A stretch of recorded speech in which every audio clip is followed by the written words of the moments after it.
this point you have your, let's see, 1, 2, 3, 5 cuts. So you have your 3 10-inch pieces and your 2 6-inch pieces. So we're going to take the 2 6-inch, which are your end pieces. We're going to take them. We're going to set our saw to 5 degrees. So down here, put it to 5 degrees, and then you're going to take your piece, set it up here against the guard, over, and then you're just going to chop along here. You're going to do this one edge to 5 degrees. You're barely going to be able to tell. I already did this one, and you can hardly tell, but there's just enough angle there to make everything go together nice and smooth. So you're going to do both of those end pieces at 5 degrees. Then you're done with those. Then you're going to take 2 of your 10-inch pieces, which are your sides, and you're going to lay them flat on the saw. You're going to do one end, and usually I do them both at the same time. That way they're both even. My cuts are good. Do it like that, cut that, and then turn it over. Do the other end. So those 2 are done. Then all you've got left is the 1 10-inch piece, and that's going to be your bottom. So now that one you're going to put up sideways. You're going to do a 5 degree that way, and then you're going to flip it, do the other end the same way. Then you've got all your cuts. All of our cuts done. I did forget to tell you that you want to take your, unless you want it square, you can do just a square flat box also. But I like to do a little bit of a round on both of the sides, and then I use either the scroll saw or you can use a jigsaw, and then I like to round off the ends, the tops of those, so you don't have any sharp points. Plus, when you do this side, you're going to have this cutout piece that you can just then turn around and use, draw it on the other one, so they're both going to match. So you won't have any discrepancies. And then I like to do a dry fit just to make sure everything's good, sand all the edges so you don't have any sharp edges. And the next step would be assembly. Okay, so now we're going to assemble. And wood glue, brad nailer, I have 1-inch nails. And I'm probably not the safest person, so just do what I say and not what I do. Kind of thing. Yeah, you're going to put a little thin strip of glue on there, and you're going to get it all nice and lined up. Make sure your angles are all going the right way. Nail in this end. Make sure you're all good to go. Then line up this end. Go ahead and put a nail in that one. And I usually go to the middle. And then in between those two, make sure you're keeping your fingers out of the way. There you go. You can put a couple extra in just as a precaution. And then you're going to do the same thing to the other side. Go get a glue. Put your piece on there. Make sure if you got a preference on which side you want it, which one looks better. I usually finish them or do the distressed. I like the rough distressed cut in it to make it look all nice and pretty. I'm not a fancy girl. And you may occasionally, you're going to get a nail pop through, unfortunately, and I'm hoping I don't get one while I'm doing this video because you're probably going to hear me cuss. Maybe. Just to warn you. Okay, I'll go back through and do more nails once we're done and clean up and wipe up all the glue. But now you have your 2 sides on. Now it's time for the ends. So on the end, you're just going to put some glue down here on the inside where it's going to go. And then just a little bit, it's going to get a little messy. Put a little on that side, a little on this side. Make sure you don't go all the way up to the rounded top because that's going to be sticking up. Make sure you get your angle going the right way so you're like this. Put the bottom in and slide the sides in. Get everything all nice and lined up. And then you're going to, I usually try to start at the top on that side and then move over. Make sure everything's lined up on this side. Put one in the top of that side.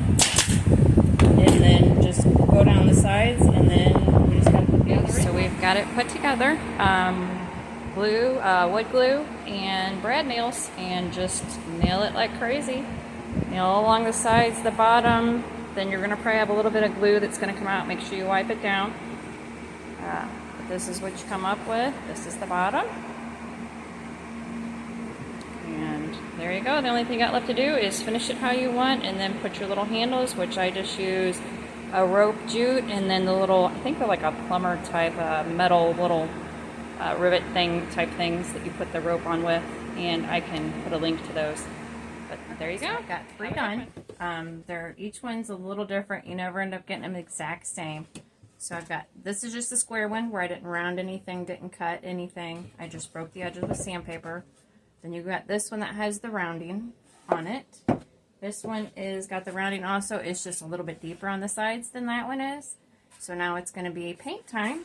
So I think I'm going to do prom girl, prom queen, excuse me, on this one. And then I think the square one, we're going to do the weathered wood. And then I think we're going to do the cowgirl coral. I have not used that one yet, so it's a cute color. So we're going to try that on the next one. So I'm not going to bore you guys with watching me paint. I'm going to get these painted, and then I'll come back to show you guys how to assemble. So I've got everything painted, a good coat of poly, and everything is ready for the handles.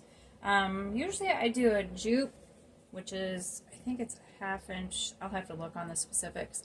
But I cut them in 10-inch pieces, and then I use them for the handles on the sides. But this time, I decided to do something different, and I upcycled a belt from the Goodwill. I thought it'd be cute and make it a little different. So I cut it, it's 10 inches, and I used my, actually, the leather scissors they work wonderful on the twine and on the belts. Love those things. So, and I'm bad about eyeballing. I did put a mark on here just trying to make it faster for you guys, so I'm not sitting here videoing forever. But I do put a little bit of hot glue on there. I'm not a big hot glue fan, but just to hold it in place for me. Let that set for just a second. And then I'm going to use these little, just upholstery tacks, little tiny upholstery tacks. And we're going to take 2 of those. And we are going to use our pliers to hold it in place so I'm not smacking my fingers. And we're just going to hammer that in. Just get it started. Then we got one more. We're going to put another one just straight above that one. No rhyme or reason. Just put it above that one. Like I said, I eyeball everything. I'm bad about that. We're going to hammer that one in. And then I'm going to hold this and take the brush off when I'm nailing. Nail that in really good. Nail that one in really good. And I'd already done the other side. So now you have the 2 little upholstery tacks holding in that end. 2 holding in that end. And this is the cowgirl coral.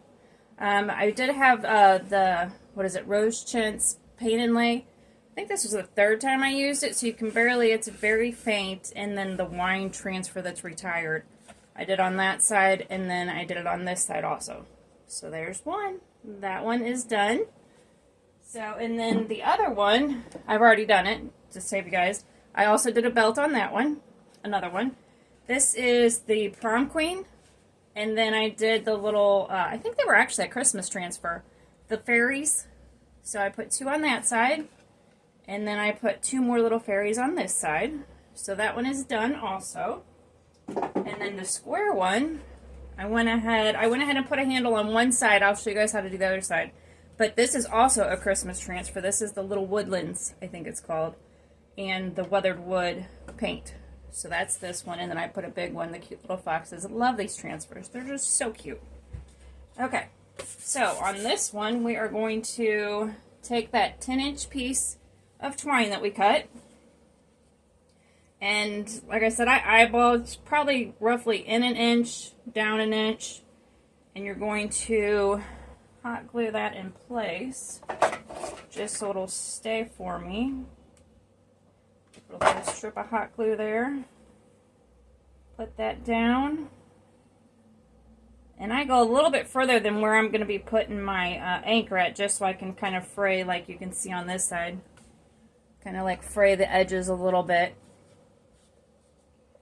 Alright, so we'll put that on there. And then the anchor things that I use are just like a wire holder, I guess. I know there's a specific name for them, but I get them on Amazon. So I can see if I can... This is my first video, so I will try to share stuff with you guys. I'm not that when it comes to computers and technical stuff, that is not me. I like to create and make. And then I just use these little, I think they're 1/2 inch screws. Normally I use my screw gun, but when it's little stuff like this, I stick with the screwdriver. That way I don't put a little too much oomph into it. So you put one on one side, you put one on the other side,